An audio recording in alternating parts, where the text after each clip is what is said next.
सभी का आपके अपने YouTube channel B bright academy में बहुत बहुत स्वागत है। मेरा नाम भावना है और हम लोग पढ़ रहे थे कैश फ्लो स्टेटमेंट के बारे में। ये कैश फ्लो स्टेटमेंट का थर्ड वीडियो है। 2 पार्ट्स में ऑलरेडी अपलोड कर चुकी हूँ। उन वीडियोस के अंदर हम लोगों ने डिस्कस किया था कि कैश फ्लो स्टेटमेंट के बेसिक्स क्या है, क्या उसकी थ्योरी है, और हमने एक क्वेश्चन भी करके देखा था जिसमें कि हमने आइडेंटिफाई किया था कि कौन सी ट्रांजैक्शन क्या होती है, कौन सी ऑपरेटिंग एक्टिविटी है, कौन सी फाइनेंसिंग एक्टिविटी है, कौन सी इन्वेस्टिंग एक्टिविटी है, कौन सी कैश एंड कैश इक्विवेलेंट का पार्ट होती है और किस ट्रांजैक्शन के अंदर हमारा इनफ्लो होता है और आउटफ्लो होता है। अगर आपने वो वीडियोस नहीं देखे हैं तो आप देख सकते हैं, मैं उनका लिंक डिस्क्रिप्शन बॉक्स में डाल दूंगी। तो चलिए आज की क्लास की तरफ बढ़ते हैं। आज हम लोग करने वाले हैं कैश फ्लो स्टेटमेंट का क्वेश्चन। तो चलिए स्टार्ट करते हैं। हमारा क्वेश्चन है, क्वेश्चन नंबर 44 है और पेज नंबर है हमारा 5.105।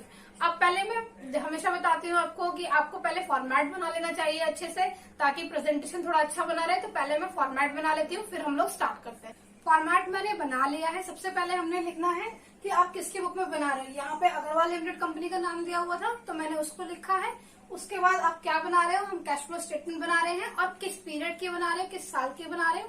हम बना रहे हैं 31 मार्च 2017 की, जो कि क्वेश्चन में दिया हुआ है।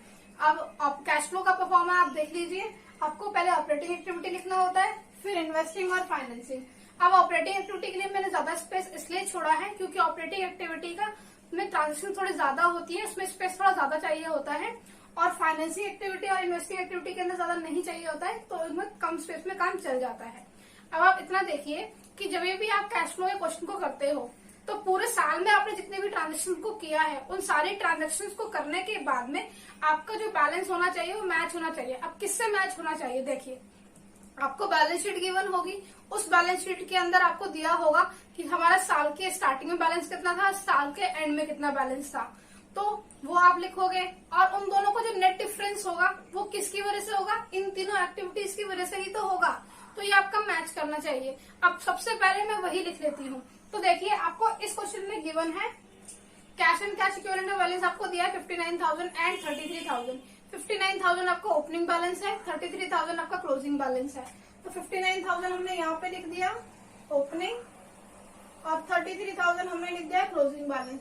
तो आपका डिफरेंस कितना हो गया 26,000। ये कौन से में है, नेगेटिव में, मतलब कि आपका कैश का डिक्रीज हो गया है। कैश एंड कैश इक्विवेलेंट का बैलेंस डिक्रीज हुआ है पूरे साल में सारी ट्रांजेक्शन को करने के बाद में।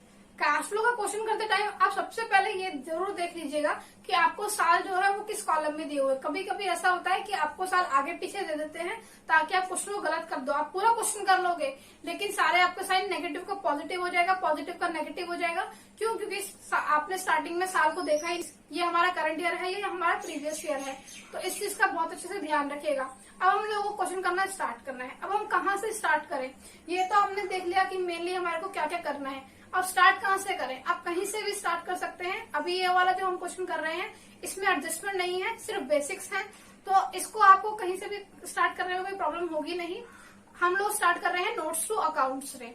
अब नोट्स टू अकाउंट्स में आपको गिवन है सबसे पहले प्रॉफिट एंड लॉस का बैलेंस दिया है, सरप्लस का बैलेंस है आपका लास्ट ईयर का बैलेंस था 20,000 और इस साल का है 1,25,000। तो जो हमारा नेट प्रॉफिट होता है वो इन दोनों का डिफरेंस होता है, तो वो लिख लेते हैं। यहाँ पर आएगा 1,25,000 माइनस 20,000। अब हमारा यहाँ पे कितना हो गया 1,05,000। ये हमारा है net profit for the year. अब इसके बाद आपको दिया है short term provision. Short term provision में आपको 2 चीजें दी हैं, एक आपको दी है प्रोविजन फॉर टैक्स और दूसरी आपको दी है प्रपोज डिविडेंड। अब इनको भी देख लेते हैं। पहला है हमारा प्रोविजन फॉर टैक्स। अब जो प्रोविजन फॉर टैक्स होता है इसका मतलब आपने टैक्स का प्रोविजन बनाया है लेकिन आपने पे तो नहीं किया है। तो जो आप करंट ईयर में प्रोविजन किसी भी चीज का बनाते हो वो आपने नहीं पे किया होता है, वो आपने सिर्फ बनाया होता है।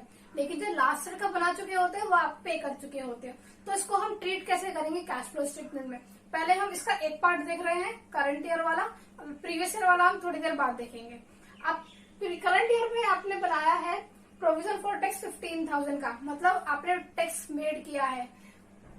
जब आपने आपका प्रॉफिट एंड लॉस अकाउंट बनाया होगा तो आपने डेबिट साइड में लिखा होगा प्रोविजन फॉर टैक्स, जो भी आपने करंट ईयर का बनाया है। इस केस में हमारा 15,000 रुपीज का फिगर है तो वो आपने लिखा होगा। लेकिन अब ये देखिए कि यहाँ पे हमारा कैश का तो कोई फ्लो हुआ ही नहीं है और आप ऑलरेडी प्रॉफिट में से माइनस कर चुके हो। डेबिट साइड पे लिखना मतलब आपने प्रॉफिट में से माइनस कर दिया। पर एक्चुअली में तो आपको प्रॉफिट कम हुआ ही नहीं है। तो हम यहाँ पर क्या करेंगे, इसको एड बैक कर देंगे, क्या, प्रोविजन फॉर टैक्स। तो लिख लेते हैं इसको, एड प्रोविजन फॉर टैक्स। आपका अमाउंट कितना है इसमें, आपका अमाउंट है यहाँ पे 15,000। अब ये मैं इनर कॉलम में इसलिए लिख रही हूँ क्योंकि हम सारी चीजें बाहर लिख देंगे तो बाहर बहुत हौच पौच हो जाएगी। बाहर हमको बहुत ही ज्यादा नीट एंड क्लीन रखना है। हम सारी ट्रांजेक्शन जो होगी कैलकुलेशन अंदर करेंगे और बाद में फाइनल जो बैलेंस होगा वो बाहर लिख देंगे। थोड़ा क्लीन लगता है, अच्छा लगता है, प्रेजेंटेबल लगता है।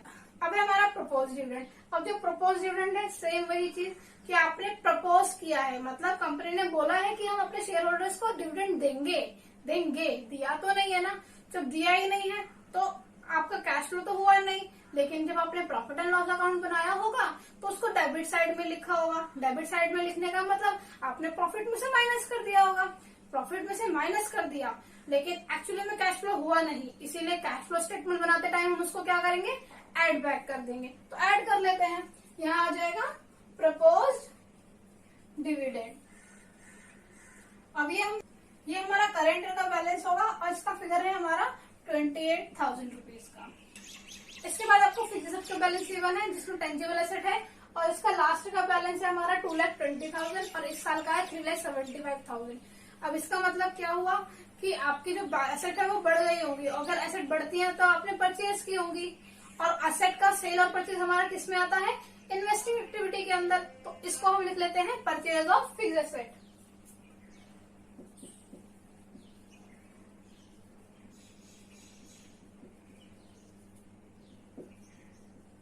हमारा फिगर है 1,55,000। दोनों का डिफरेंस कैसे आया ये देखिए, हमने लिख लिया 3,75,000 हमारा क्लोजिंग बैलेंस था, 2,20,000 हमारा ओपनिंग बैलेंस था।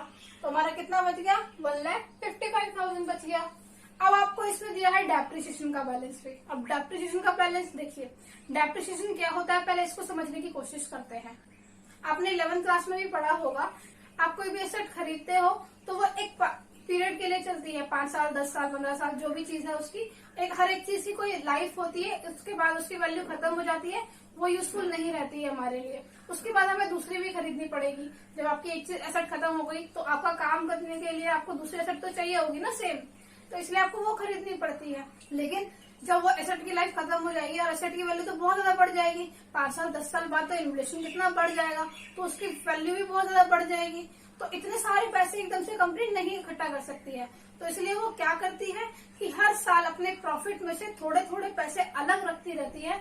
और उससे क्या होता है कि जब वो एसेट खत्म हो जाएगी तो वो नई एसेट खरीदने के लिए पैसे उनके पास ऑलरेडी होंगे और जो भी थोड़ा बहुत एडजस्टमेंट की जरूरत पड़ेगी तो वो एक्स्ट्रा फंड थोड़ा से ले सकते हैं। भाई सारे पैसे एक साथ जमा करने में मुश्किल आती है, लेकिन अगर थोड़ा बहुत ही करना पड़े तो आराम से हम लोग कर सकते हैं। एग्जाम्पल हम आपका फोन का ले सकते हैं। जो फोन होते हैं मुश्किल से 1 या 2 साल चलते हैं और उसके बाद आपको चेंज करना होता है।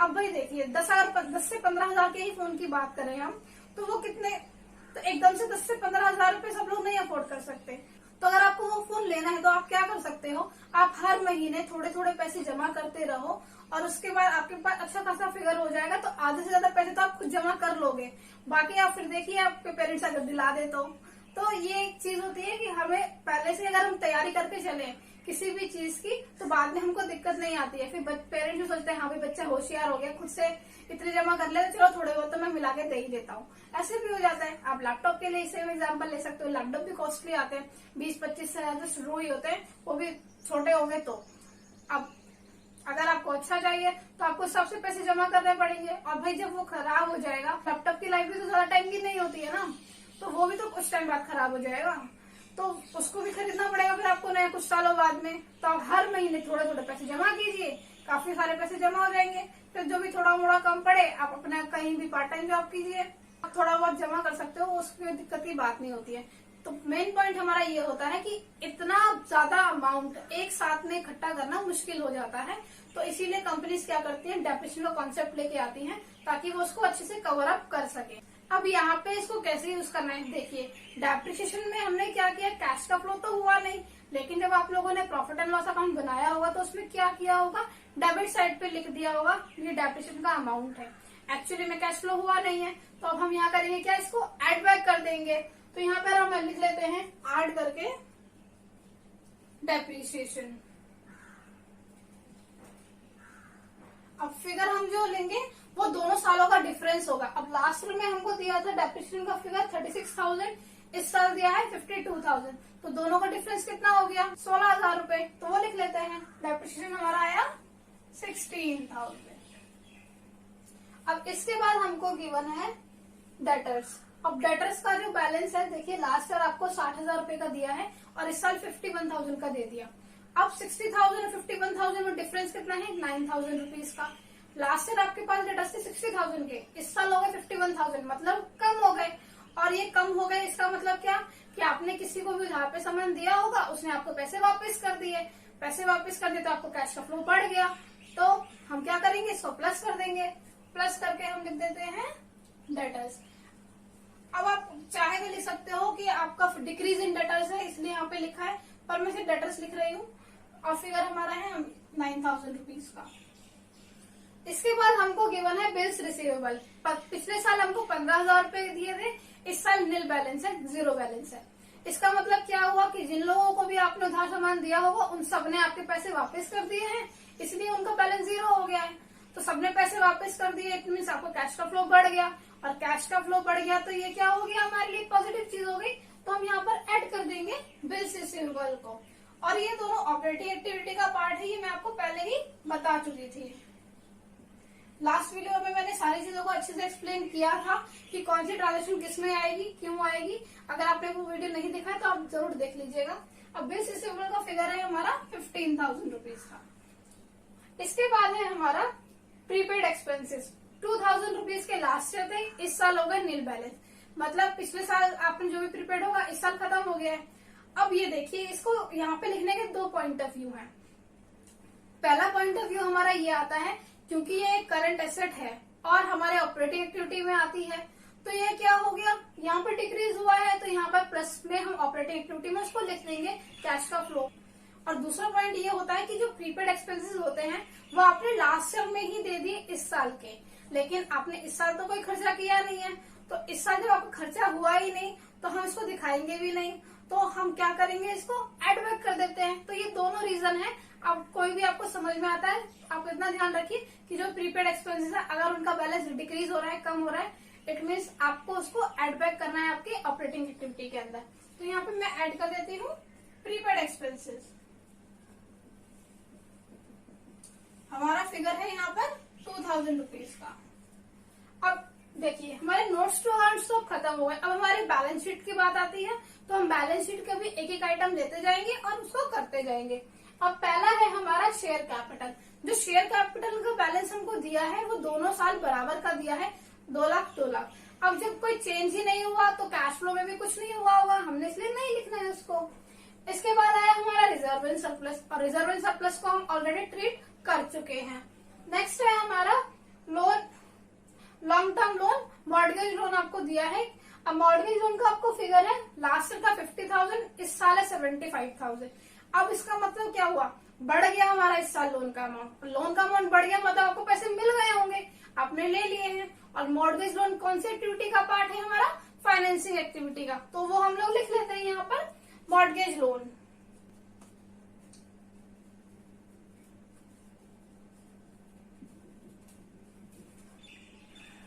$25,000 हमारा इंक्रीज हुआ है, दोनों का पिछले साल 50,000, इस साल 75, तो 25,000 हमारा क्या हो गया इस साल में हमें इंक्रीज हो गया।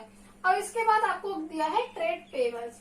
अब जो ट्रेड पेबल्स है लास्ट ईयर आपके 70,000 थे, इस साल आपके 36,000 हो गए, मतलब कम हो गए। पिछले साल आपने उधार पे सामान ज्यादा लिया था, आपके पास कम हो गया है, इसका मतलब आपने पेमेंट कर दी होगी ना, तभी तो आपका बैलेंस कम हो गया है। अब पेमेंट कर दी है, बैलेंस कम हो गया, तो हमारा कैश फ्लो आउटफ्लो हो गया है, कैश बाहर चला गया है, तो हम क्या करेंगे इसको माइनस साइन से दिखाएंगे। और ये हमारी ऑपरेटिंग एक्टिविटी का पार्ट होता है, तो हम माइनस करके लिखेंगे ट्रेड पेबल्स। अब फिगर हमारा क्या है इसका 70,000 माइनस 36,000 कितना हुआ हमारा 34,000। और ये हमारा कौन सा बैलेंस रहने वाला है, नेगेटिव का रहेगा। इसके बाद आपको दिया है शॉर्ट टर्म प्रोविजन, और शॉर्ट टर्म प्रोविजन को हम कर चुके हैं, एक पार्ट हमने कर लिया है, दूसरा हमको करना बाकी है, वो हम थोड़ी देर में देखने वाले ही हैं। इसके बाद आपको दिया है फिक्स एसेट, फिक्स एसेट को भी हम लोग कर चुके हैं। इसके बाद हमारा है इन्वेंट्री। देखिए इन्वेंट्री आपकी पिछले साल थी 50,000 रूपये, इस साल हो गई 72,000, 72,000 हो गई। मतलब आपकी इन्वेंट्री बढ़ गई। इन्वेंट्री बढ़ गई मतलब आपने सामान ज्यादा खरीद लिया, मतलब कैश का आउटफ्लो हो गया। तो यहाँ पर हम क्या करेंगे, माइनस कर देंगे, इंक्रीज इन इन्वेंट्री है ये, तो माइनस इन्वेंट्री लिख रही हूं मैं। फिगर है हमारा 72 माइनस 50, तो हमारा हो गया 22,000 का।